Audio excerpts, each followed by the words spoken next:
रवळनाथ यात्रोत्सवाला उत्साहात प्रारंभ। डोक्यावरची आरती, पालखी दर्शनानं चंदगड नगरी भक्तिरसात। 6 दिवस चालणाऱ्या यात्रेत विविध देवतांच्या यात्रा। 8 फेब्रुवारीला मुख्य यात्रा।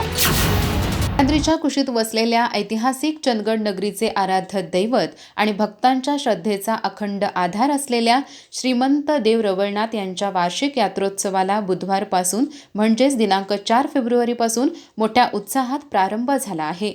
टाळ मृदुंगाच्या निनादात, गुलालाच्या उधळणीत, रवळनाथच्या नावानं चांग भलं या जयघोषात अवघी चंदगड नगरी भक्तिरसात न्हाऊन निघाली आहे। यात्रोत्सवाच्या पहिल्याच दिवशी दुपारी चंदगडची वैशिष्ट्यपूर्ण परंपरा मानली जाणारी डोक्यावरची आरती मोठ्या भक्तिभावात पार पडली।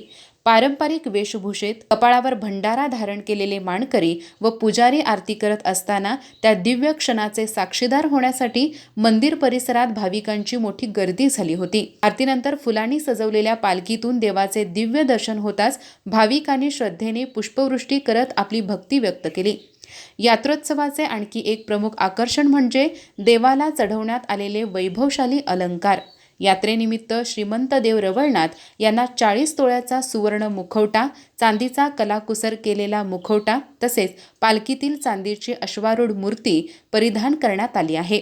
या राजस रूपामुळे मंदिर परिसर दैवी तेजाने उजळून निघाला आहे। दसरा, दिवाळी, दहीकाला यासारख्या सणाप्रमाणेच यात्रेतील ही सजावट चंदगडच्या समृद्ध धार्मिक परंपरेचे दर्शन घडवते। विशेष म्हणजे या परिसरातील देवस्थाने दक्षिणाभिमुख असून ती अत्यंत जागरूक मानली जातात। हा यात्रोत्सव केवळ चंदगडपुरता मर्यादित न राहता संपूर्ण सीमा भागासाठी श्रद्धेचा महाकुंभ ठरतो।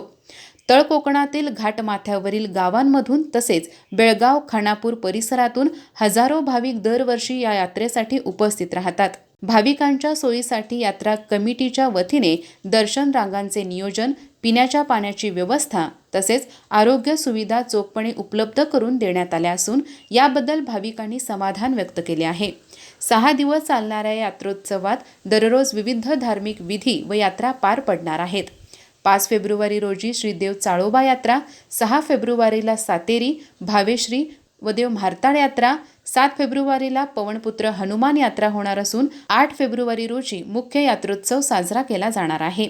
त्या दिवशी सकाळी अभिषेक, पंचाचे मान, तोरण व गाराणे होणार असून रात्री 11 वाजता भव्य पालखी मिरवणूक, महाआरती आणि गुळ खोबऱ्याच्या प्रसादाने यात्रेची सांगता होणार आहे।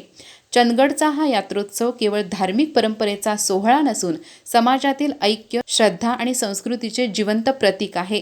मुख्य यात्रेच्या दिवशी हजारो भाविकांच्या उपस्थितीत पालखी प्रदक्षिणा व प्रसाद वितरण होताच या भक्तिमय सोहळ्याची खरी फलश्रुती अनुभवायला मिळणार असून सध्या चंदगड नगरी पूर्णतः उत्साहाच्या रंगात न्हाऊन निघाली आहे। अधिक माहिती आणि ताज्या घडामोडींसाठी आजच आमचे चॅनल सबस्क्राइब करा।